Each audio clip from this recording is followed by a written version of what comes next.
Si t'as des amis qui viennent manger chez toi ce soir, prépare-leur cette recette que j'ai nommée le gâteau sandwich. C'est original et on le découpe en parts comme un gâteau. Prends un bol et mélange 250 g de farine avec un paquet de levure sèche. Ajoute ensuite un œuf, une cuillère à café de sucre, 150 g de crème liquide entière et 80 ml de lait.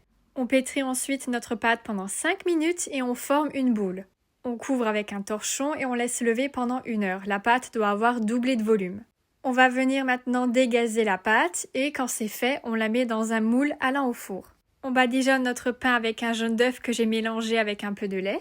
J'ajoute encore des graines de sésame et j'enfonce pendant 25 minutes à 160 degrés. Une fois qu'il a bien refroidi, on le coupe en deux. On prend ensuite un bol, on va mélanger 300 g de Philadelphia avec 2 cuillères à soupe de yaourt grec, une cuillère à café de jus de citron, de la ciboulette, du persil, du poivre et du sel. Voilà la crème qu'on obtient. On va maintenant monter notre gâteau sandwich. On va tout d'abord étaler la moitié de notre crème sur le pain. On ajoute ensuite des morceaux de jambon dessus. J'ai ensuite choisi de mettre quelques tomates séchées et franchement c'est juste trop bon. J'ai ajouté dessus un mélange de jeunes pousses avec de la roquette. Il ne reste plus qu'à tartiner le pain avec le reste de la crème et on referme le sandwich.